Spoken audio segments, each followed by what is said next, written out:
tokoh farmasi. Allah nanti juga akan berkenan untuk sharing ilmunya di next session. Pak Rahman, terima kasih. Terima kasih sudah diundang. Nah, aduh, terima kasih Pak Rahman. Pak Rahman Rustan. Bu Ina, Iya. siap belajar saya. Ya, terima kasih Pak. Ini juga terima kasih juga kepada Ikatan Apoteker Indonesia yang support kepada acara ini. GPFI tentunya, khususnya GPFI Provinsi Jawa Barat. Nah, teman-teman, sebelum kita mulai mengenai industri talk-nya, perkenankan saya mau cerita dulu apa sih enthalpy. Mungkin beberapa teman-teman dari sini ada yang baru nih, ada yang baru bergabung dengan kami. Kita sebenarnya mulai enthalpy ini di awal pandemi, berawal dari kita ngobrol-ngobrol di gimana ya kita pengen sharing nih, pengen doing something buat lingkungan kita, apa ya ilmu yang bisa kita sharing buat teman-teman, kira-kira apa yang bisa kita sumbang untuk Indonesia khususnya, apalagi di masa pandemi kan banyak sekali teman-teman yang ada di rumah, kemudian juga banyak sekali informasi-informasi yang mungkin pada saat itu kita masih belum ngerti ini apa ya. Nah, kemudian berlanjut kepada titik hari ini, kita mencoba untuk membuat sebuah platform baru di mana kita pengen menggali dari industri. Karena seperti kita ketahui, industri ini sangat kompleks sekali. Kita bisa belajar tentang strategi, kita bisa belajar tentang inovasi, ada SDM di situ, ada marketing yang insya Allah minggu depan kita akan gali. Kemudian banyak hal dari industri yang bisa kita, dan industri tidak hanya terlepas dari industri farmasi saja. Industri kan banyak, ada bank itu juga termasuk industri, fashion itu juga termasuk industri, kosmetik itu juga termasuk industri. Tunggu tanggal mainnya ya teman-teman, nanti kita gali satu persatu. Nah, hari ini kita mau bicara tentang apa? Nah, kita Bapak Sri Widodo yang juga merupakan co-founder dari Enthalpy Institute akan menceritakan apa sih yang mau diceritakan hari ini. Sebelum kita mulai, saya ingin mengajak teman-teman yang hari ini bergabung. Yuk kita sama-sama, ini terbuka banget buat dari Enthalpy ini, terbuka banget buat teman-teman. Kalau punya ide, pengen sharing apapun, atau punya ide, nanti kita ngobrolin ini dong. Mangga, kita sudah sharing media sosial kami di grup.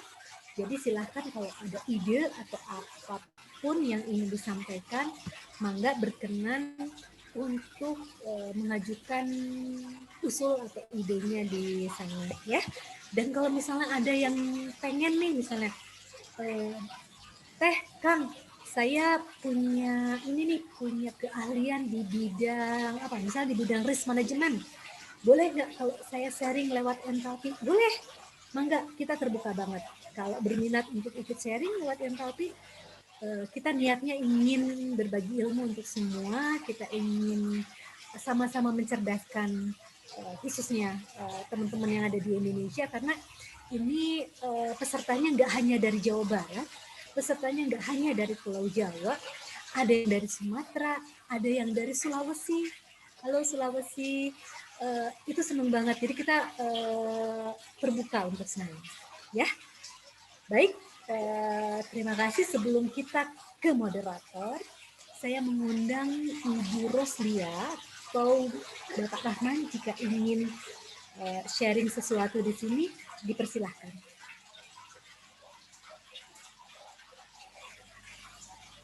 Dari Ibu Roslia ada? Ada yang enggak, aku saya nggak dengar aja. Baik, terima kasih Bu Roslia. Dari Pak Rahman ada yang ingin disampaikan?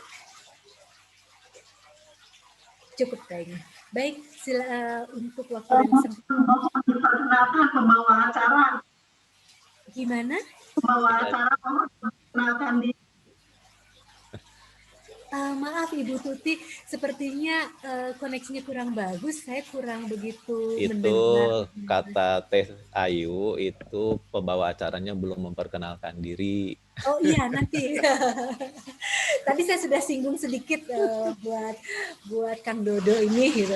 Beliau adalah salah satu co-founder dari Enthalpy Institute. Beliau juga pengajar di Farmasi Unpad. Untuk selanjutnya biar dia aja yang memperkenalkan diri biar ya. Begitu.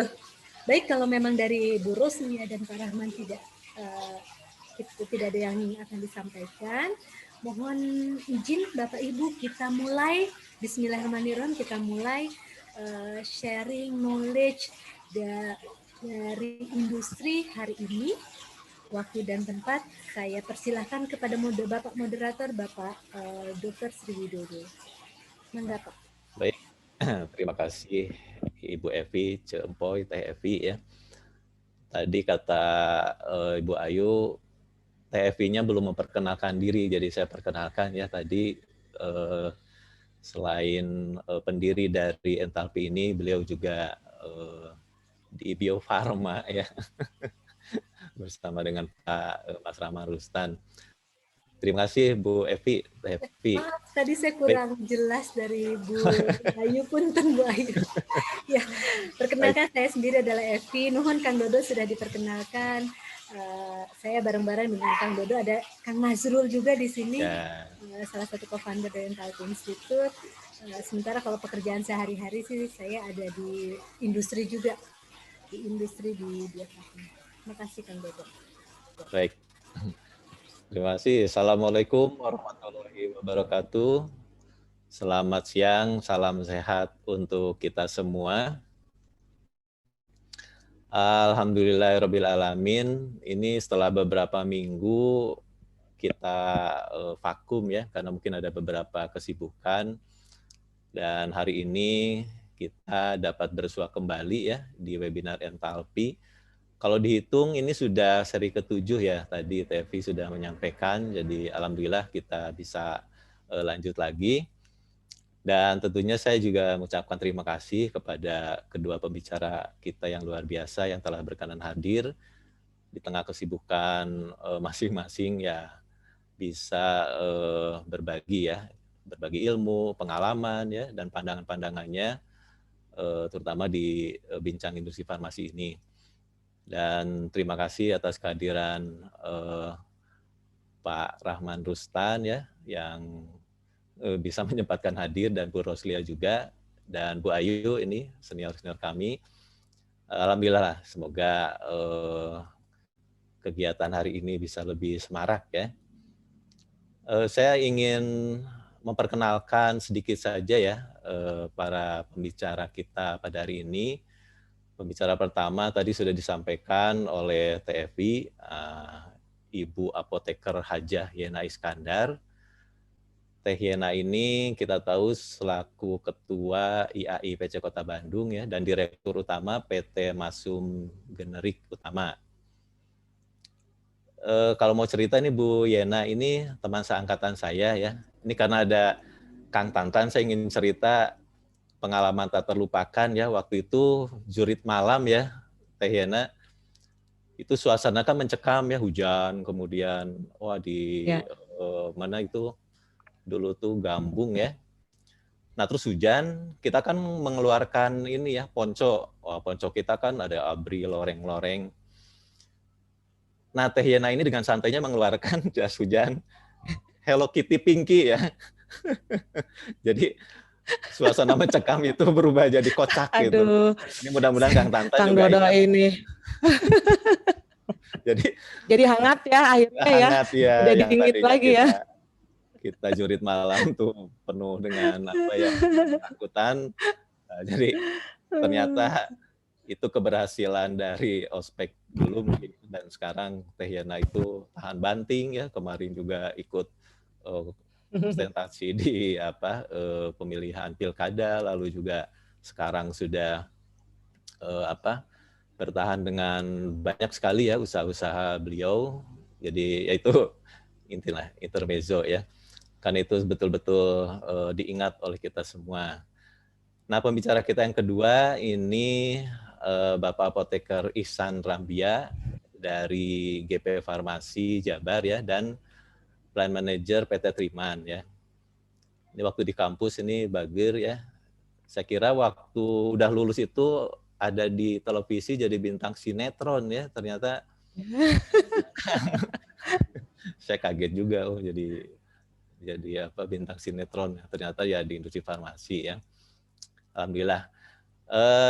Tentunya saya secara spesial juga ingin menyapa Bapak, Ibu, Saudara-saudari ya, peserta webinar yang telah hadir, dan juga pada undangan. Mungkin karena spesial ini saya ingin menggunakan pantun lah ya. Nah, katanya kalau pakai pantun supaya kita tidak terlalu tegang ya. Ke Palintang lihat mentari bersinar. Nah, ini kalau yang goes ya pasti tahu Palintang ya. Mungkin di sini kan ada yang apa di Bandung. Berolahraga agar muka berseri. Nah, kayak TFI tadi ya, berseri terus. Selamat datang di Entalpi Webinar, semoga bermanfaat dan menginspirasi ya. Nah, itu harapan kita ya, jadi menginspirasi kita semua. Baik, ini settingan webinar kita agak berbeda ya, cukup ringkas dan padat, jadi saya coba nanti akan berbincang-bincang dengan para narasumber sekitar 30 atau 40 menit ya, kemudian kita nanti lanjut dengan diskusi tanya jawab, mungkin dibagi 2 termin. Untuk termin pertama silakan nanti mungkin ada bisa menulis di kolom chat ya, nanti akan saya bacakan. Kemudian termin kedua ini akan kita undang langsung ya. Baik,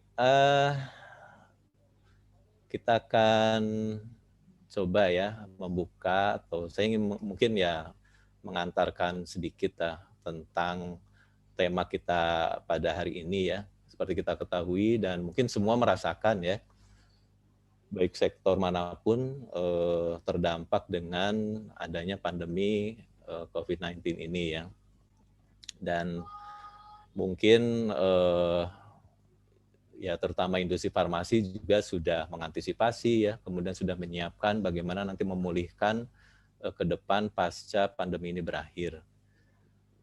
Nah, kemudian kalau dilihat ya dari data-data, mungkin farmasi ini meskipun menghadapi tekanan, tapi alhamdulillah mungkinnya masih bisa ada yang bertahan ya. Dan secara normatif mungkin solusinya ya tidak ada jalan lain melakukan terobosan ya. Dan terobosan-terobosan itu mungkin nanti akan bisa digali dari para narasumber kita yang telah siap ya berada di sini. Baik, mungkin Teh Yana dan Kang Ihsan mau menyapa terlebih dahulu kepada peserta webinar, mangga. Ya. Bismillahirrahmanirrahim.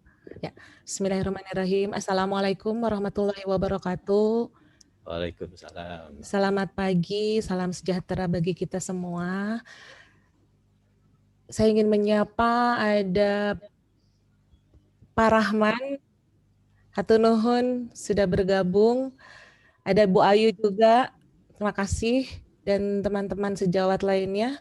Tidak lupa saya juga ingin mengucapkan terima kasih kepada Entalpi yang sudah memberikan kesempatan kepada saya untuk bisa berbagi pengalaman, berbagi ilmu dengan teman-teman sejawat. Saya sangat mengapresiasi kegiatan ini dan terus dilanjutkan untuk menebar ilmu untuk teman sejawat khususnya. Terima kasih. Ya, terima kasih Teh Yana. Dari Kang Ihsan mungkin untuk menyapa terlebih dahulu. Ya, Assalamualaikum warahmatullahi wabarakatuh. Selamat pagi, salam sejahtera buat rekan-rekan sekalian. Pertama-tama, saya ucapkan terima kasih kepada Entalpi yang memberikan kesempatan saya untuk berbicara di sini, memberi kesempatan buat sharing pengalaman, sharing informasi mengenai industri farmasi terkini dalam situasi pandemi. Lalu saya juga mau mengucapkan salam pada senior-senior saya. Ada Pak Rahman, ada Bu Ayu, situ juga senior kami di GP Farmasi. Salam Bu Ayu. Lalu ya ke teman-teman yang dari Farmasi Unpad dan juga rekan-rekan apoteker sekalian. Baik, terima kasih Kang Ihsan. Ya, ini pesertanya terlihat beragam ya, ada dari Unpad, ada kolega-kolega kita juga di luar Pulau Jawa juga banyak ya. Alhamdulillah, terima kasih telah hadir ya. Saya ingin ke Teh Yana dulu ya. Ini Teh Yana kan punya apa ya, gambaran besar ya. Kalau kita lihat di medsos-medsos ataupun berita-berita, itu banyak sekali apoteker-apoteker ya, baik di semua sektor lah, baik di industri ya, di distribusi, terutama di sektor pelayanan selama pandemi ini memang aktif ya, dan kita sangat mengapresiasi, sangat berterima kasih kepada para apoteker yang sudah betul-betul berjuang ya untuk sama-sama menghadapi pandemi ini. Mungkin dari Teh Yana bisa punya cerita apa saja sih yang sudah dilakukan oleh apoteker-apoteker di sektor-sektor tersebut. Silakan Teh. Ya, baik, terima kasih Kang Dodo. Alhamdulillah Ikatan Apoteker Indonesia yang memiliki tujuan yang mulia ya, mewujudkan apoteker yang profesional sehingga bisa meningkatkan kualitas sehat masyarakat. Ya tentunya kami tidak ingin melewatkan begitu saja di masa pandemik ini, bagaimana apoteker ini juga harus berada di garda terdepan dan juga dirasakan keberadaannya oleh masyarakat. Oleh karena itu banyak sekali saat itu, apalagi di awal-awal pandemi, kami membuat himbauan-himbauan. Seperti contoh yang mungkin pernah juga terdengar oleh teman-teman, bagaimana ya ini pernah menghimbau supaya teman-teman sejawat itu berada di frontliner, terutama di apotek, karena saat itu rumah sakit juga pasti sudah punya SOP tersendiri dan sudah punya aturan tersendiri bagaimana pekerjaan mereka di sana. Dan untuk apoteker ini juga bagaimana harus berada saat itu di garda terdepan di apotek, dan tentunya untuk memberikan edukasi dan juga upaya-upaya preventif terhadap masyarakat. Selain itu juga kami juga menghimbau saat itu khususnya kepada teman-teman yang berada di apotek, agak nyeleneh itu ya Kang Dodo. Kami menghimbau untuk tidak menjual produk-produk APD yang dipakai oleh teman-teman sejawat di rumah sakit. Kenapa? Karena menjadi rebutan saat itu. Dan kami awal-awal memang itu pada teman-teman. Waktu awal-awal, betul, waktu awal-awal, supaya teman-teman yang berada di rumah sakit itu bisa mendapatkan APD, tidak rebutan dengan masyarakat. Sehingga saya menghimbau untuk tidak menjual saat itu di apotek. Lalu kami juga menghimbau bagaimana khususnya di apotek untuk menjalankan protokol kesehatan. Dan selain itu juga kami juga berempati kepada teman-teman yang berada di rumah sakit, di puskesmas, diberikan bantuan berupa APD dari disisihkan dari kas kami. Dan juga selain itu juga kami memberikan sumbangan-sumbangan kepada masyarakat yang saat itu terdampak ekonominya. Alhamdulillah ya, jadi banyak sekali nyata ya dari teman-teman kita, baik di pelayanan, distribusi, dan di industri ya Teh Yana ya. Ya. Nah kalau di distribusi dan industri sendiri kan kita tahu bahwa misalnya tadi ya obat, alkes itu juga kan dibuat di industri lalu disalurkan oleh distribusi. Mungkin seperti apa ketika pandemi ini, Teh Yana? Ya, karena ini pandemik ya, wabah dunia, di mana banyak orang yang membutuhkan produk-produk yang saat itu memang bisa untuk mengupayakan sebagai preventif ya bagi mereka.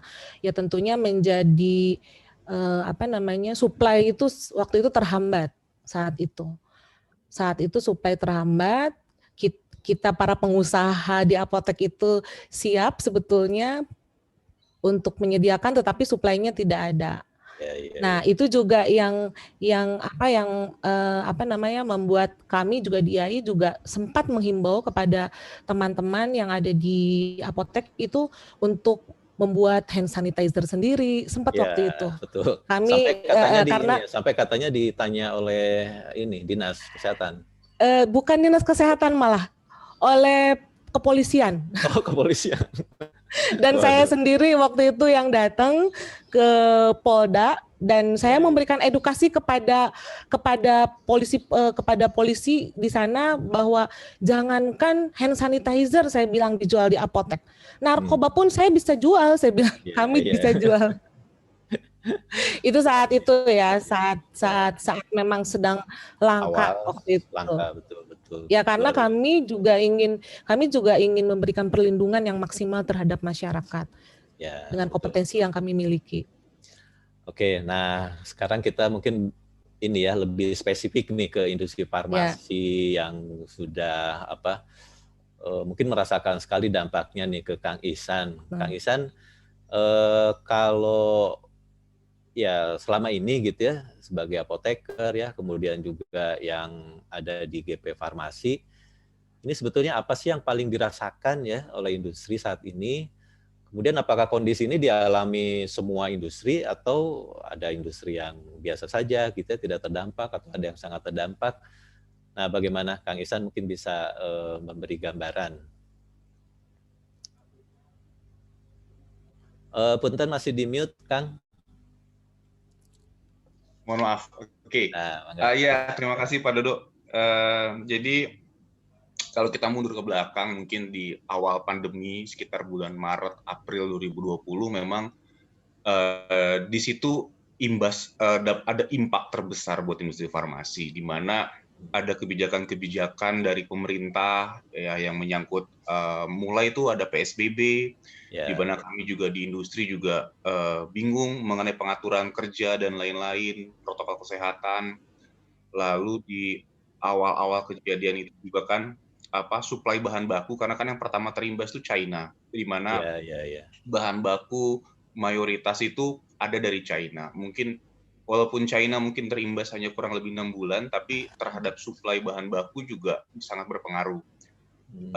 India walaupun di 6 bulan awal nggak begitu terasa, tapi ketika suplai China itu kurang, jadi harga pun ikut naik. Jadi memang cukup berat di awal-awal, walaupun tidak semua industri bernasib sama, karena ada industri yang malah mereka sudah punya nih suplemen kesehatan atau alat kesehatan, malah bisa jadi booming ketika pandemi berjalan. Tapi memang mayoritas industri yang mereka bergantung terhadap penjualan dari ethical atau produk-produk yang sifatnya sangat bergantung terhadap resepan dokter, itu memang terimbas. Jadi ketika pandemi di mana okupansi rumah sakit juga berkurang karena masyarakat juga sungkan buat ke rumah sakit, takut dokter takut juga ke rumah sakit katanya. Praktek, betul. Jadi memang di situ obat-obat ethical atau obat-obat yang sangat bergantung terhadap resepan dokter itu terimbas cukup dalam ya. Tapi untuk produk-produk yang OTC, malah beberapa produk OTC mungkin karena masyarakat juga mungkin sungkan ya ke dokter, jadi akhirnya memilih untuk melakukan pengobatan diri sendiri ya. Jadi yang mungkin hanya batuk flu akhirnya ke apotek untuk beli obat flu, obat penurun panas dan lain-lain. Jadi tidak rata Pak Dodo. Jadi tergantung dari perusahaannya. Kadang ada produk yang tiba-tiba jadi booming dan memang mayoritas semua rata-rata tenggelam. Tapi ya industri harus beradaptasi. Mereka harus lincah nih menghadapi situasi seperti itu. Betul, harus lincah ya. Nah, mungkin selama ini gitu ya, apa sih strategi yang diterapkan oleh industri farmasi ya? Karena kan ya saya belum mendengar ya ada industri farmasi tutup ya atau tidak beroperasi gitu sekarang ini. Ya meskipun ada mungkin tidak terekspos atau bagaimana gitu ya. Nah ini strategi industri farmasi itu seperti apa nih yang Kang Ihsan tahu? Apakah diam dulu gitu ya, tiarap, atau tadi mencari celah, mencari ceruk baru atau bagaimana? Mungkin Kang Ihsan bisa beri ini penjelasannya mungkin. Ya, betul Pak Dodo. Jadi beberapa industri yang terdampak dalam seperti misalkan industri yang produksi obat-obat untuk anak ya. Sama seperti yang kita ketahui kan anak-anak tuh udah homeschooling, ada di rumah, makannya bagus, segala macam. Itu beberapa industri yang fokusnya ada di obat-obatan sirup untuk anak itu terdampak dalam sekali. Betul. Karena anak-anak bersehat ya Pak Dodo ya di rumah. Nah itu saya juga ternyata gitu ya kalau anak-anak itu banyak di rumah, alhamdulillah gitu ya, kan biasanya suka ya ada inilah radang tenggorokan atau diare atau apa. Kalau sekarang alhamdulillah berarti ya betul ya. Jadi ada faktor makan jajan di luar itu berpengaruh ya terhadap kesehatan. Betul Pak Dodo. Jadi ya di sini memang ada peran apoteker ya, di mana kita itu harus bisa jeli melihat situasi. Di mana ya ketika pandemi ada ya hampir semua, saya pikir mayoritas industri farmasi itu memutar otaknya bagaimana caranya bisa untuk survive. Karena jujur impact-nya sangat besar, jadi memutar otak di awal-awal itu ya COVID jelas terkorelasi erat dengan yang namanya imunitas. Terkorelasi erat dengan imunitas, jadi memang hampir rata-rata industri farmasi anggota GPF itu berlomba-lomba mengembangkan vitamin atau multivitamin. Walaupun di awal-awal itu agak cukup berat untuk mendapatkan bahan bakunya juga, agak rebutan juga tuh dari China. Karena hampir serentak semua bergerak mengembangkan multivitamin.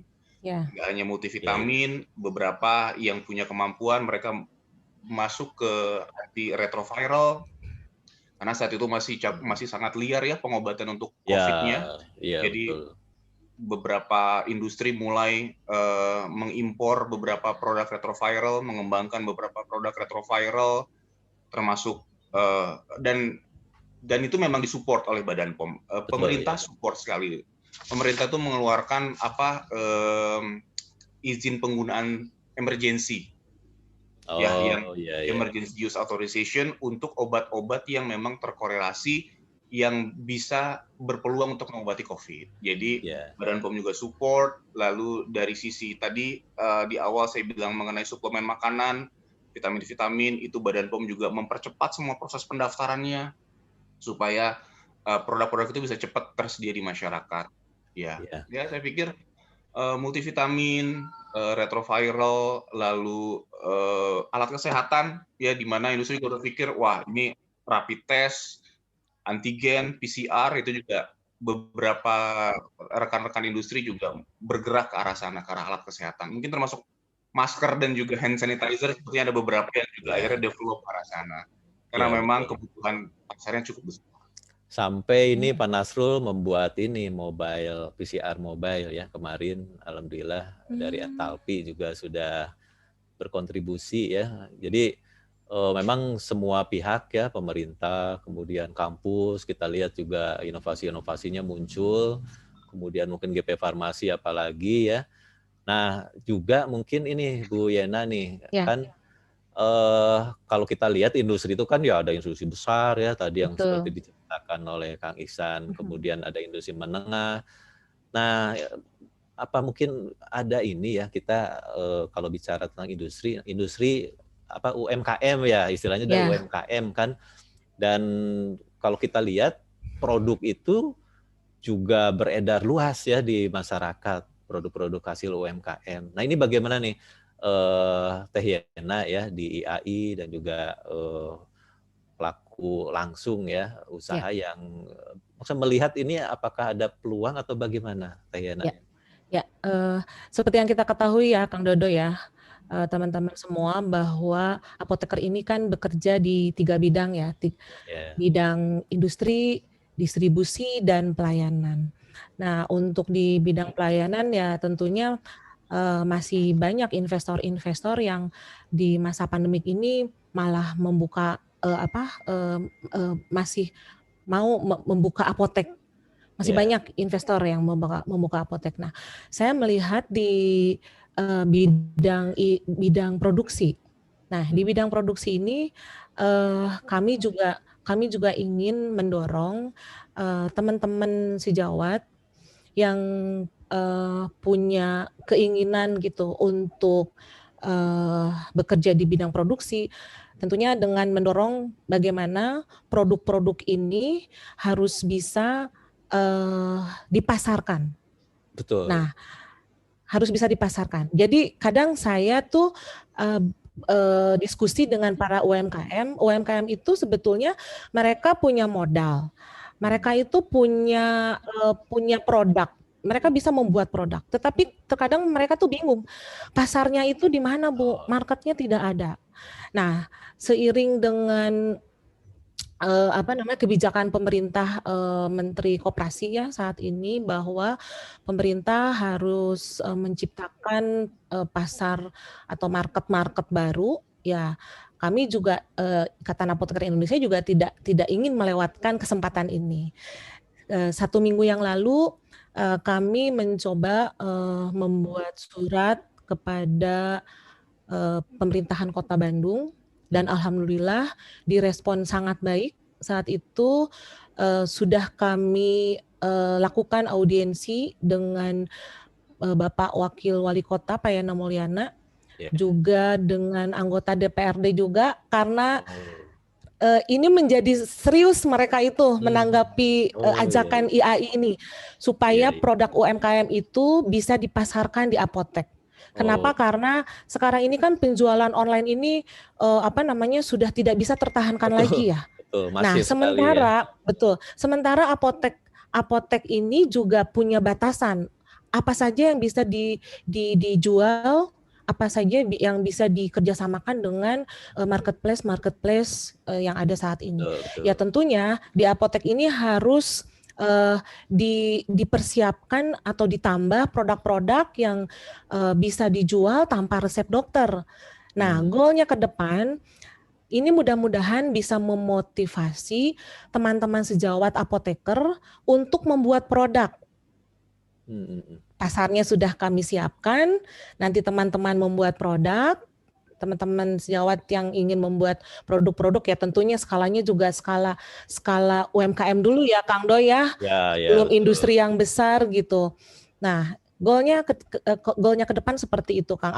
Apalagi saya mendengar potensi ke depan ini produk-produk yang memang akan survive di pasaran itu adalah produk-produk yang kaitannya dengan longevity. Jadi bagaimana memperpanjang umur. Seperti itu katanya. Betul Kang Ihsan ya? Longevity. Apa istilahnya tadi? Longevity. Nah, itu kan menarik sekali. Saya juga sangat ya kalau kalau masih punya semangat sih saya juga pengen nih membuat produk-produk tersebut. Amin. Gitu. Mudah-mudahan nanti generasi berikutnya. Ini ada Teh Ayu juga ya, nih, itu. pelaku usaha juga yang di situ. Ya, jadi kami di IAI juga tidak ingin melewatkan kesempatan ini dan kami ingin mensupport teman-teman di apoteker, teman-teman sejawat untuk membuat produk gitu. Untuk ayo kita berlomba-lomba membuat produk gitu. Iya. Mudah-mudahan nih ada di sini peserta juga yang memang ada rencana ya atau sedang. Nah, nanti bisa kita diskusikan ya Teh Yana ya. Iya. Seperti itu kan. Ya, terima kasih. Aduh, luar biasa ya ini menyemangati kita ya, salah satu bidang yang memang harusnya gitu banyak sekali ya inovasi, kemudian kreativitas. Tadi yang disampaikan Kang Ihsan juga ketika kesulitan import gitu ya. Kalau hayalan kita sih Indonesia tuh sudah bisa mandiri ya membuat bahan baku. Betul, ya. Dan Masih besar, Kang. Peluangnya masih besar. Mudah-mudahan nih bisa tetap memotivasi ya, karena memang kan tidak mudah ya. Manufaktur itu ya mungkin perlu puluhan tahun lah. Tapi kalau tidak dimulai kan kapan lagi ya? Dan kemarin lesson learn dari inovasi itu di Unpad ada beberapa produk ya cepat, kemudian mobile PCR ya dan suplemen. Jadi memang ternyata ada hikmahnya juga gitu di balik pandemi ini. Pemerintah mensupport sekali ya, kemudian juga ada dananya, inovasi di kampus juga bisa eksis gitu. Mudah-mudahan lah ke depan terus dipertahankan ya, jangan sampai pandemi selesai ya inovasi juga melempem lagi gitu. Insya Allah lah mudah-mudahan. Nah, malah menjadi peluang ya Kang sebetulnya. Peluangnya betul. Sebetulnya ini peluang besar, apalagi apoteker ini kan bisa memiliki kompetensi di berbagai bidang. Ya, ini peluang besar bagi apoteker. Kalau kata Teh Yana apa? Mungkin udah satu ekosistem ya.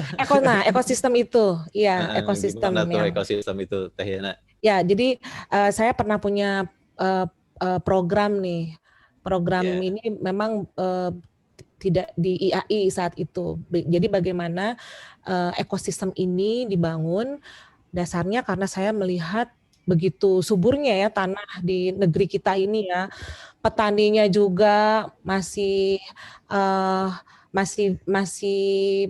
banyak gitu petani yang menggarap gitu. Tapi saya sering diskusi juga dengan petani juga tidak memiliki jaminan produknya ini bisa dijual. Nah, sehingga saya punya program saat itu bagaimana membangun ekosistem. Kalau misalkan contoh di Kabupaten Bandung tanahnya subur, lalu industri di sana juga banyak yang terdampak juga ya, karena COVID ini, ya saya arahkan mereka itu bisa membuat ekosistem dengan para petani. Sehingga produk-produk yang ada di industri-industri kreatif itu adalah produk-produk yang tentunya berbahan baku tanaman pangan yang tepat. Nah itu mudah-mudahan bisa terrealisasi di mana? Teh Yana nanti di Jabar mungkin ya. Kalau kemarin kan kabupaten, mungkin Jabar. Saya kalau goes ya ke atas. Iya. Itu baligo-baligo Teh Yana itu ada di mana-mana. Aduh, iya. Alhamdulillah saya waktu saya campaign kemarin yang saya bagikan adalah vitamin. Bukan uang. Apoteker pisan ya. Apoteker pisan. Iya. Intermezzo ini sedikit. Ada ini apa? Ada ya kita sambil ini ada satu pertanyaan nih. Ditunggu ya pertanyaan yang lainnya. Ini pertanyaannya bagaimana langkah strategis growth up industri di pasca COVID atau pada tahun 2021. Jadi dengan asumsi katanya kan akhir 2021 ya pandemi sudah bisa dikendalikan ya karena vaksinasi sudah jalan, herd immunity sudah ya bekerja sehingga industri ini juga ya harus tumbuh lagi gitu ya. Silakan nih mungkin Kang Ihsan dulu kira-kira gimana nih langkah-langkah strategis dari para pelaku di industri, Kang? Ya, Pak Dodo. Jadi memang di balik pandemi ini memang ada hikmahnya. Jadi memang dari data kami penjualan multivitamin ini cukup tinggi ya. Perusahaan-perusahaan juga berinovasi bagaimana caranya bisa mendesain multivitamin yang tepat, yang dari sisi efficacy, quality semuanya, safety-nya semuanya terjaga. Jadi kita harap sih ini bisa menjadi gaya hidup ke depannya. Ya, kita nggak pernah tahu ke depan akan seperti apa sebenarnya. Apakah ada? Mudah-mudahan nggak akan ada lagi pandemi-pandemi seperti ini. Tapi mungkin masyarakat juga sudah mulai aware dengan yang namanya hygiene. Mereka juga aware dengan namanya pentingnya asupan multivitamin untuk imunitas mereka, untuk menjaga kesehatan. Jadi memang industri saat ini dituntut untuk bisa tadi saya bilang jeli melihat tren saat pandemi dan juga post pandemi. Jadi Ya, betul. kita berharap multivitamin yang kita kembangkan selama 1 tahun ke belakang ini, kita nggak berharap COVID selesai, vitamin selesai. Kita nggak berharap COVID selesai, vitamin selesai. Jadi kita juga berpikir bagaimana nih multivitamin yang kita desain ini juga bisa long lasting, bisa juga tetap bertahan sampai insya Allah post pandemi gitu. Jadi teman-teman juga di industri ya terus berinovasi lah. R&D dari beberapa data yang kami ambil memang beberapa perusahaan itu fokus ke R&D, pengembangan. Kalbe meningkatkan budget R&D mereka, lalu Dexa juga sama, Sanbe juga sama. Jadi saya pikir memang industri dengan ujian yang cukup panjang nih kemarin, ujian yang cukup berat, ya akhirnya memaksa industri untuk berpikir jauh lebih ke depan bagaimana untuk bisa bertahan lah ke depannya. Oke, iya. Dan tadi juga menyangkut si Pak Dodo, saya juga lupa cerita bahwa sekarang ini sampai beberapa industri yang tadinya fokus hanya penjualan ethical atau penjualan tender itu mulai berpindah ke OTC. Marketplace mulai digarap oleh industri-industri. Jadi online shop, di mana kalau untuk suplemen makanan kan memang nggak ada regulasi yang mengatur bahwa industri itu nggak boleh direct ke konsumen. Jadi karena industri ada kebebasan, jadi online shop itu industri penjualan online itu juga salah satu inovasi dari industri bagaimana mereka bisa meningkatkan penjualan mereka. Dan memang dari data juga pola masyarakat sekarang kan semenjak pandemi ini aja dari data Pak Dodo itu Halodoc itu sudah di-download 300% lebih banyak dari biasanya. Jadi karena mungkin masyarakat juga sungkan langsung offline ketemu dokter ke rumah sakit, jadi digital healthcare ini tumbuh. Termasuk Halodoc, termasuk Halodoc, itu semua trafficnya naik tinggi. Dan disitulah memang akhirnya produk-produk industri farmasi itu bisa berjalan lah, bisa didistribusikan. Baik. Terima kasih Kang Ihsan. Ini kebetulan ada Kang Tantan ya, yang mungkin mau menambahkan ataupun mau ikut berdiskusi nih. Ini kan kalau Bio Farma ya tidak perlu ditanya ya, di pandemi ini yang paling banyak sekali. Paling sibuk. Nggak tahu bisa tidur atau tidak nih Kang Tantan. Kita undang saja Kang Tantan, mungkin bisa gabung untuk diskusi. Mangga Kang. Assalamualaikum warahmatullahi wabarakatuh. Waalaikumsalam. Kang Tantan ini masih ingat dulu waktu jurit malam? Enggak, saya banyak dosa, jadi kebanyakan dosanya jadi lupa. Jangan diingat Kang. Yang ngospek ya ini Kang Dodo, punten saya bukan ikut rembukan narasumber, ini luar biasa Teh Yana sama Kang Iksan, saya cermati, punten saya off video karena lagi di jalan, mau ngetik pertanyaan juga goyang terus ini di jalan, jadi nuhun diizinkan raise hand. Cuman ingin pandangan aja Kang Iksan, Teh Yana, masyarakat mulai melihat peran apoteker sekarang ini ya. Nah, selama ini taunya apoteker, masyarakat tahu apoteker tuh ya jualan obat di apotek atau tukang obat bikin di pabrik. Nah, Kang Iksan, padahal tadi betul sekali Kang Iksan sampaikan bahan baku, padahal itu juga peran apoteker ada di situ ya. Masalahnya sekarang masih banyak yang mengandalkan itu dari impor. Nah, kalau saya boleh analogikan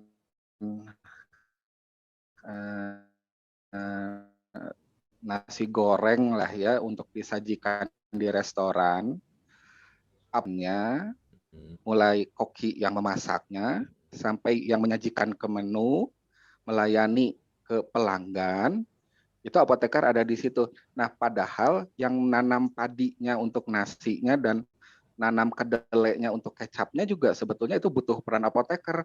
masyarakat nggak tahu, dikiranya itu peran yang lain. Bahkan kalau diberi wewenang, cuman masalahnya kan di Indonesia belum dikasih wewenang, menyuntikkan intramuskular juga kita punya tuh, ini kita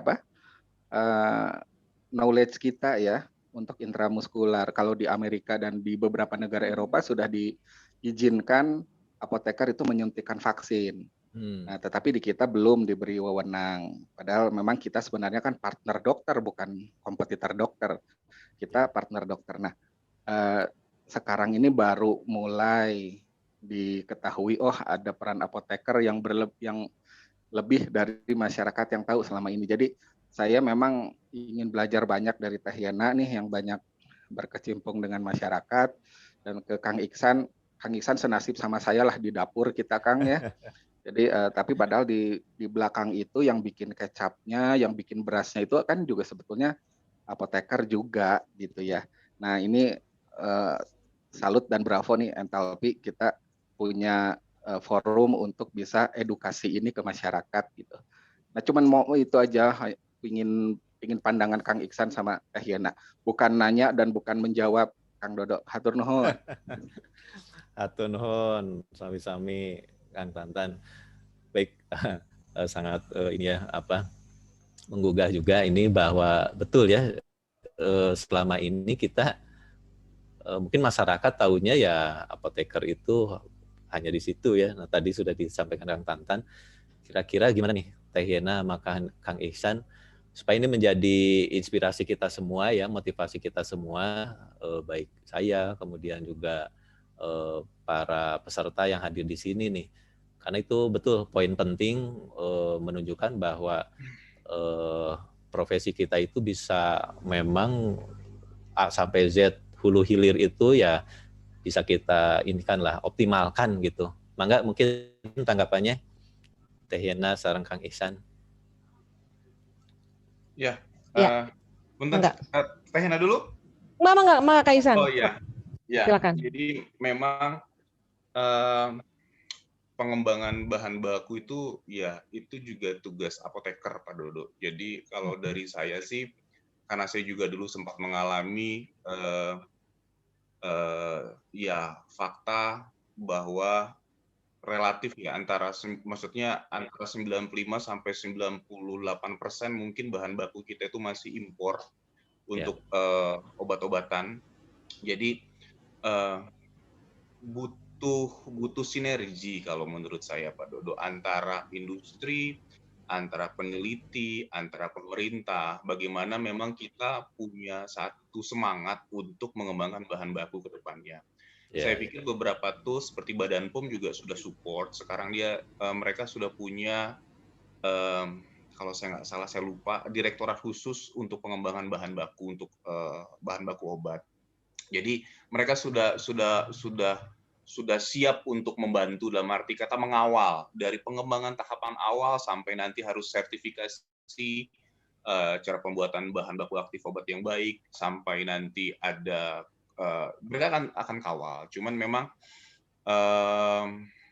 butuh duduk bersama lagi menurut saya Pak Dodo. Bukannya nggak mungkin atau Pak Tantan, bukan nggak mungkin, tapi ya harus sinergi tadi dalam arti kata nggak hanya di apoteker yang ada di industri atau yang ada di university atau di bagian peneliti, tapi juga karena buat bahan baku itu kan nggak hanya kalau kita mau bikin paracetamol tuh kita butuh starting material,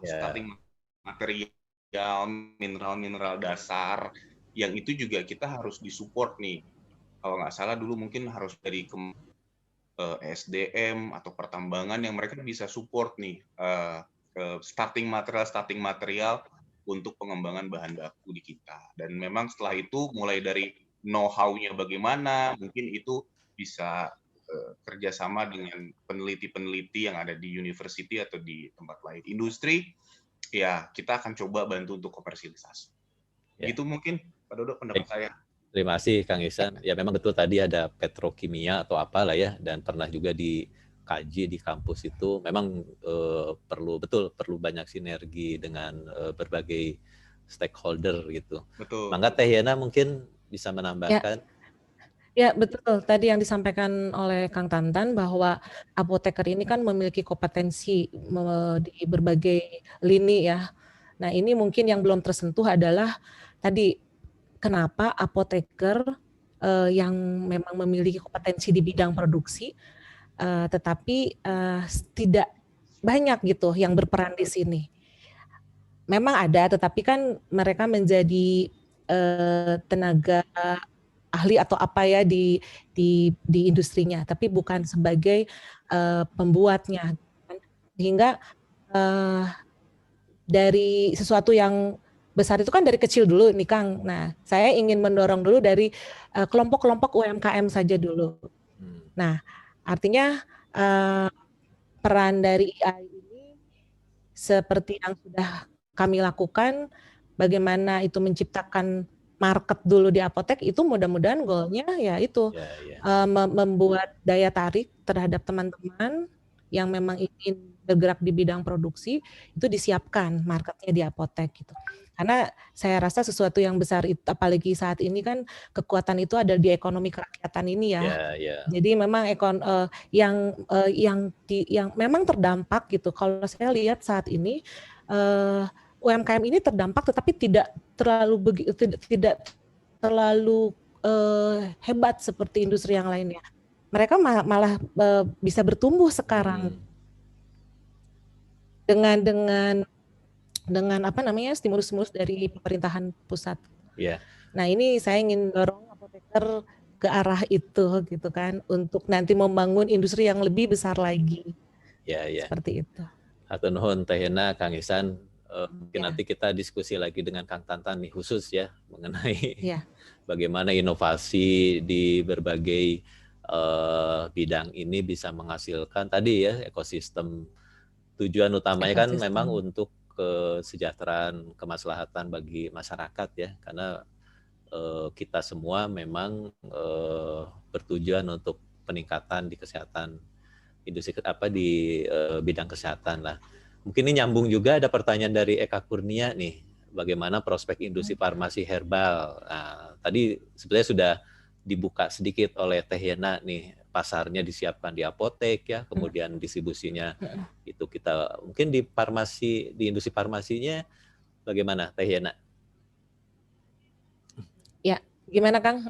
Gimana maksudnya? Jadi ada pertanyaan bagaimana prospek industri farmasi herbal ke depan katanya tuh. Oh ya, tadi industri herbal ke depan sepertinya akan menjadi pasar yang kuat kalau menurut saya. Kenapa? Karena tadi produk-produk yang diminati ya, dibutuhkan oleh masyarakat sekarang ini adalah bagaimana meningkatkan imunitas. Nah, salah satunya adalah dengan produk-produk herbal ini. Nah, ini produk herbal ini bisa dijadikan ekosistem nanti ke depannya, Kang Dodo. Produk herbal ini. Dan mudah-mudahan dari Bio Farma atau dari PT Triman juga bisa membina gitu para apoteker-apoteker yang ingin mau membuat produk gitu kan. Dan di situ terjadi satu ekosistem. Betul. Setuju Teh Yana. Nah, seperti itu. Mungkin nanti industri-industri punya itu. Tambahan karena produk-produk herbal ini juga saat ini juga regulasinya untuk mendaftarkan izin edar juga tidak terlalu sulit. Kalau saya menyikapi di regulasinya, itu tidak terlalu sulit sekarang untuk izin herbal. Ya, oke. Makasih nih info yang baik ya. Untuk jamu dulu ya, dari jamu. Kalau dari standarisasi. Ya, dari Kang Ihsan mungkin ada tambahan. Tadi mungkin sudah ya sebetulnya industri farmasi herbal. Mungkin bisa lebih ada tambahannya, Mangga? Ya, sebenarnya Pak Dodo itu sudah jadi roadmap dari GB Farmasi dari tahun 2012 kalau saya nggak salah. Salah satunya adalah itu adalah kemandirian bahan baku obat, dan kedua adalah pengembangan industri herbal. Karena kita tahu kita punya cukup banyak range herbal yang memang harus kita dorong terus ke depan. Dan memang saya pikir tren masyarakat juga mereka lebih memilih preventif daripada kuratif. Dan kalaupun harus kuratif, saya pikir masih berpikir untuk kita coba yang dari sisi keamanannya mungkin jauh lebih aman dibanding harus penggunaan obat-obat kemis ya, obat-obat kimia. Jadi saya pikir industri herbal tuh harus didorong terus. Dan itu adalah juga peran apoteker, Pak Dodo, di mana kita bisa lihat sekarang benchmark-nya di industri itu adalah Dexa. Bagaimana Dexa itu bisa mengembangkan produk herbal, lalu itu kalau saya nggak salah sampai mereka standarisasi, mereka isolasi, lakukan uji klinik. Jadi iya, idealnya kita juga harus ke arah sana. Nggak hanya selesai di level ekstrak rimpang kita masukkan ke dalam kapsul lalu dijual. Saya pikir peran apoteker, rekan-rekan, mungkin kalau ada adik-adik apoteker yang baru harus berpikir untuk kita harus coba lebih maju ke depan gitu. Di situ peran apoteker bagaimana kita harus, saya pikir banyak ya Pak Dodo ya skripsi teman-teman, terutama kalau yang dari Universitas Padjadjaran, mulai dari isolasi untuk mengetahui apa efektivitas dari senyawa-senyawa tersebut. Nah, tinggal ya lagi-lagi kita bersinergi bagaimana itu bisa kita hilirisasi nanti sampai ke masyarakat. Amin ya. Terima kasih. Jadi ini menyemangati kita semua ya untuk mandiri dan ini wah banyak nih pertanyaan. Mungkin saya undang langsung aja Apoteker Harlina. Bu Harlina mungkin bisa langsung menanyakan ya. Ada 2 slot pertanyaan langsung. Silakan Bu. Atau saya bacakan dulu mungkin ya. Bagaimana dengan produk industri rumah tangga bahan medis habis pakai? Spark Infus dan Spark. Oh, silakan Bu. Mungkin sambil silakan. Iya, baik Pak. Saya Harlina dari Makassar. Kebetulan saya ada industri produk rumah tangga Spalak Infus dengan Spalak patah. Untuk saat ini kan, untuk saat ini kan kondisi pandemi, rata-rata orang tua jadi males ngebawa anaknya ke rumah sakit. Kemudian untuk penggunaan Spalak patah sepertinya minim banget per rumah sakit, sehingga kondisi sekarang ini untuk produk dan penjualan jadinya menurun. Bagaimana solusinya agar ini tetap bisa berjalan? Baik, terima kasih Bu Harlina dari Makassar nih. Wah, salam untuk teman-teman di Makassar semua Bu ya. Jadi Bu Harlina ini punya produk Bu ya, barang medis habis pakai, tapi dengan kondisi tadi yang sudah digambarkan, akhirnya jadi penggunaannya menurun gitu ya. Nah mungkin ada inilah dari Kang Ihsan atau Teh Yana mungkin sedikit ini memberi masukan lah ya bagaimana nih menangani atau mengatasi masalah ini. Mangga Kang Ihsan mungkin. Ya, Bu Harlina, sebenarnya itu adalah situasi yang sama yang industri farmasi hadapi ketika COVID pandemi ini berlangsung, di mana ya orang yang sakit ya jelas dia akan mengurangi, dan juga ada pembatasan juga dari pemerintah, dan rumah sakit banyak dipakai untuk pasien-pasien COVID. Jadi ya, saya pikir kalau pendapat saya pikir sama seperti yang dilakukan industri juga, kami masuk ke digitalisasi, kami masuk ke marketplace. Akhirnya kami coba jualan lah di marketplace itu selama kita tidak melanggar regulasi yang ada. Ya kita coba menggunakan kekuatan dari marketplace itu, karena terbukti itu sangat berhasil. Marketplace itu kita bisa lihat di berbagai lini, banyak toko-toko atau toko handphone yang sudah orang-orang berpindah semua ke jari mereka untuk membeli sesuatu. Ya mungkin itu. Ada persyaratan khusus untuk masuk. Saya pernah coba masuk di Shopee, cuman ada hal-hal yang diminta. Saya kan saat ini memiliki izin produksi, dan dia mintanya izin semacam izin yang dari BPOM, izin produksinya. Itu yang mereka minta. Jadinya begitu saya masuk ditolak. Oh Saya iya. udah pernah coba. Mungkin izin edar ya. Iya betul, izin edar. Ya itu sama mungkin Bu ya, untuk beberapa kategori produk memang diminta izin edar. Nah berarti Ibu bisa ke ini PKRT ke dinas ini ya, Kemenkes ya sebetulnya, dinas kesehatan. Ya, ke dinas kesehatan. Ya, jadi mungkin itu dulu Bu, izin edar dulu, dan instansi di daerah Ibu pasti akan bantu. Kita juga kemarin waktu awal-awal hand sanitizer ya Teh Yana itu betul-betul dibantu oleh Kemenkes karena sangat dibutuhkan gitu. Nah, setelah memiliki izin edar baru bisa tadi ke marketplace Bu ya. Semoga sukses Bu ya. Kita doakan semua karena ini hasil karya anak bangsa yang harus didukung lah ya, supaya kita bisa mandiri. Salam buat teman-teman di Makassar Bu ya. Kemudian ini sebetulnya waktu sudah lewat, tapi mungkin sekilas saja ya atau sedikit nih. Kalau tentang COE mungkin ini Kang Ihsan ya. Pengembangan bahan baku katanya terkendala COE ya. Kemudian untuk keamanan. Jadi bagaimana nih peran apoteker atau kampus khususnya dengan UMKM. Nah nanti juga Teh Yana bisa tambahkan apakah bisa bersinergi untuk membantu pembuatan COE. Oh berarti oke. Jadi misal UMKM butuh COE. Nah gimana nih kalau kampus insya Allah lah kita akan bantu ya. Mungkin dari sisi Teh Yana mungkin nih karena UMKM. Ya, jadi kemarin saya sudah kami audiensi dengan stakeholder ya yang ada di pemerintahan kota.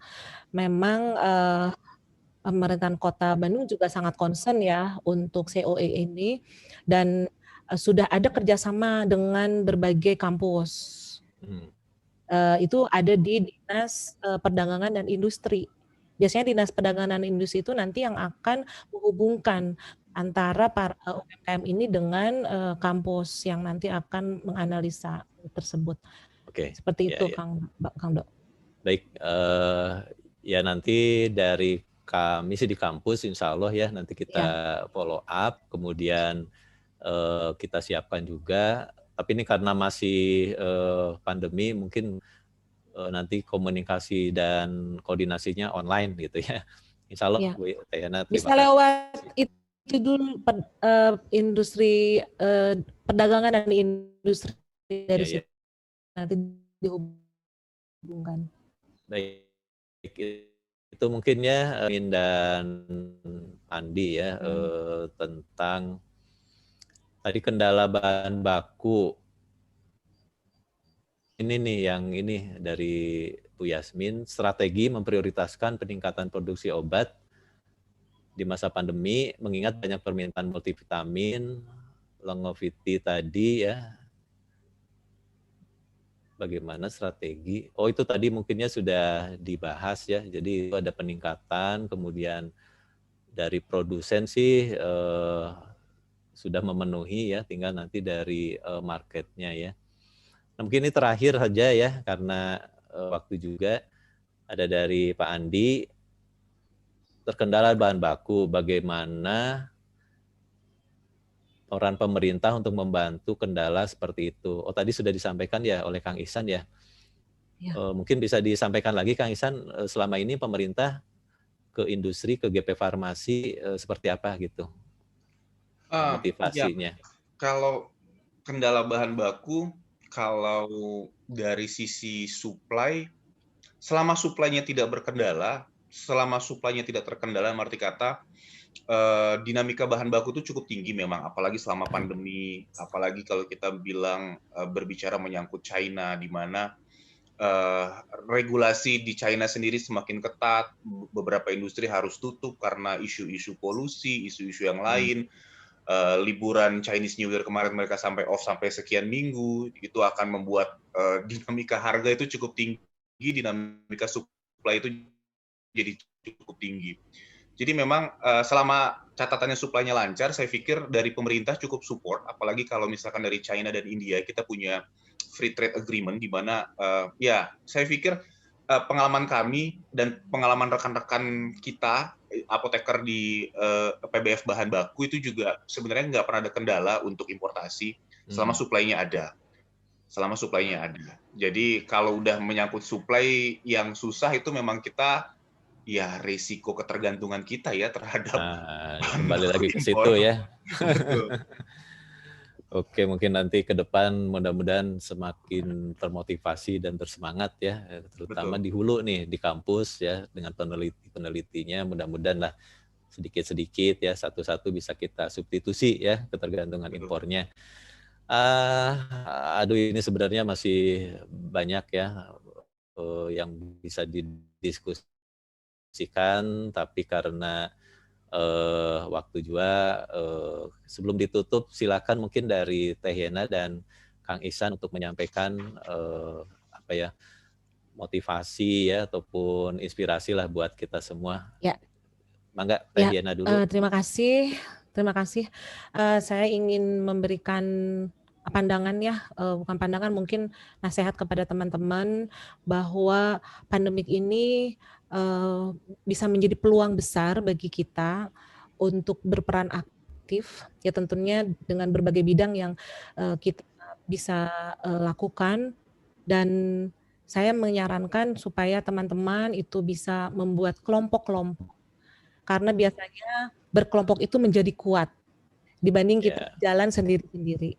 Jadi berkelompoklah, mencari teman yang bisa sharing, yang bisa bekerja sama untuk membangun suatu mimpi-mimpi kita.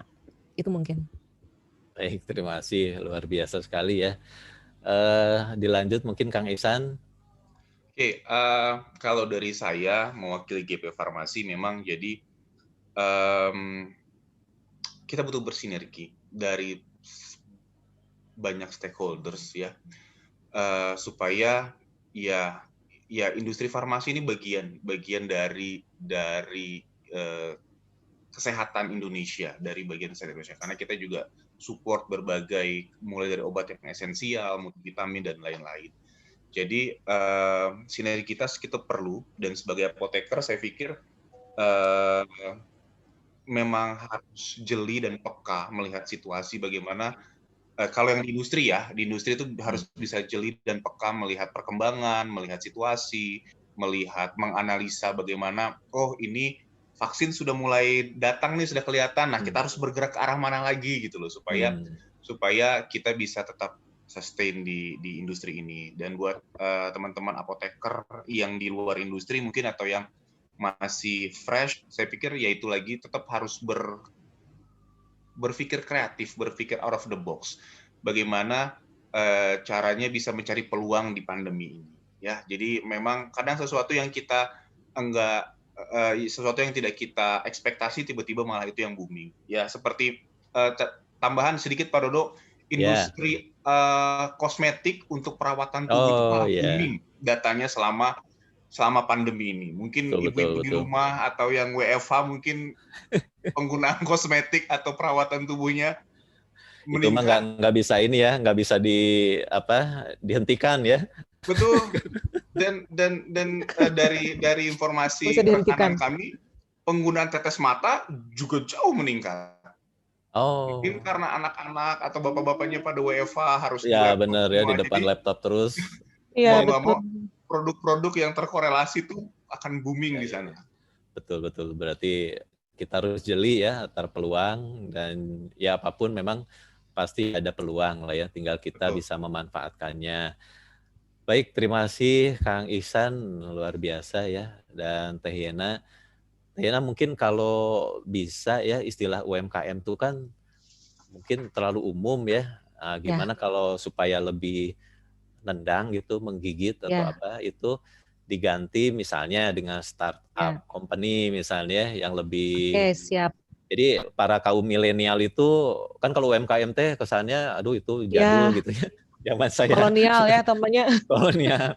Nah, untuk milenial dulu startup. Wah, itu kan mereka akan tertantang gitu untuk menjadi startup di kemudian hari lah ya. Aduh, baik, terima kasih, luar biasa nih. Ya, Nah, itu titipan sih. Ya, Baik. nuhun. Nah, baik Bapak Ibu peserta yang kami banggakan, terima kasih ya sudah dengan sabar dan dengan antusias dari diskusi tadi itu banyak sekali ya antusiasme dari para peserta. Dan dari perbincangan diskusi menarik ini mungkin kita jadi memperoleh banyak sekali informasi ya, pandangan ya, kemudian inspirasi dan motivasi yang sangat berharga.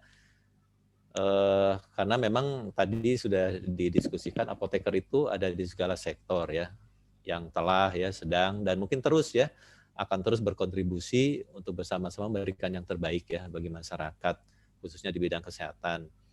Kemudian juga menghadapi era pasca pandemi, mudah-mudahan tidak lama lagi ya.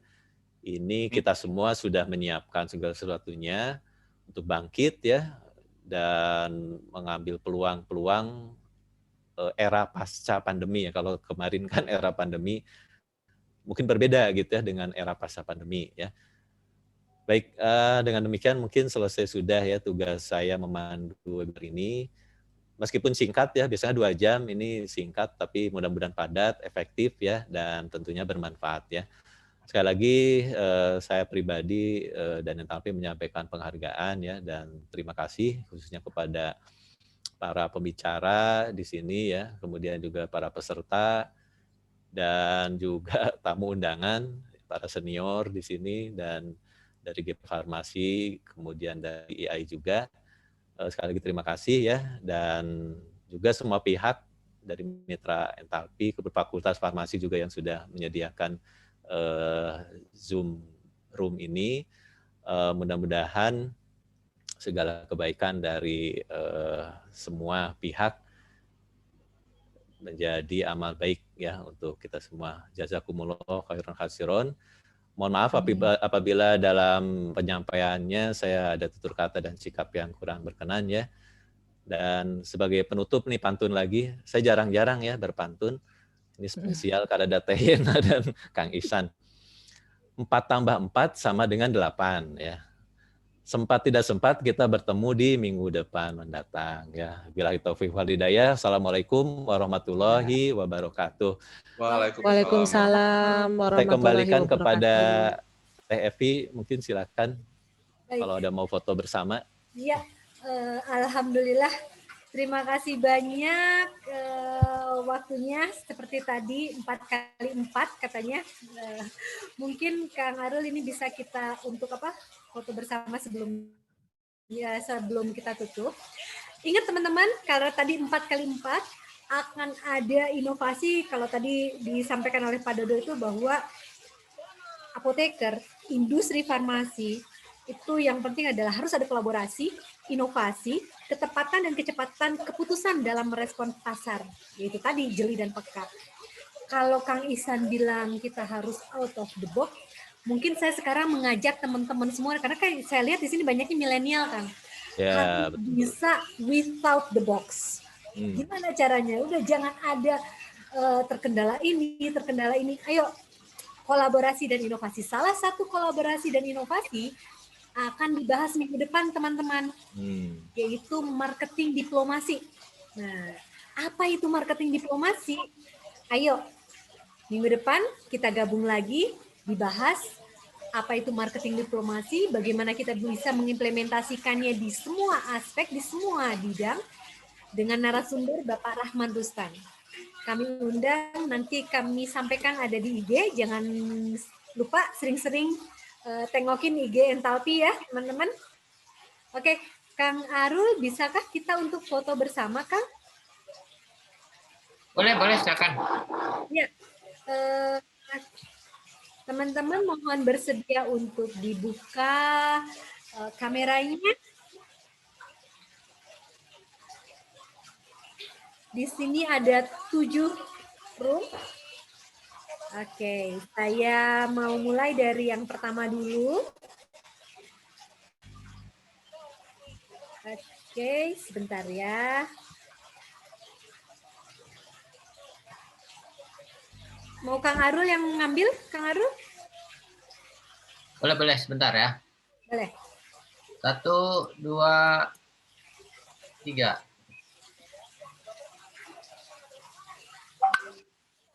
Ada Kang Elan juga nih. Oh, halo Kang Elan. Room 2 ya. Room 2 ya. 1, 2, 3. Room 3 ya. 1, 2, 3. Room 4. 1, 2, 3. Room 5. 1, 2, 3. Dan terakhir 1, 2, 3. Mangga Bu Teh. Terima kasih banyak Akang Teteh semuanya. Sekali lagi kolaborasi buat Entalpi terbuka. Siapapun yang berminat untuk sharing info, ayo kontak kami. Sampai bertemu minggu depan. Assalamualaikum warahmatullahi wabarakatuh. Terima kasih untuk GP Farmasi, terima kasih untuk IAI Kota Bandung, Kang Isan, Teh Yena, Bu Rosdian, sama Pak Rahman. Ada Teh Ayu juga di sini. Kang Elan di atas kolaborasinya. Oh ya, bahan baku Kang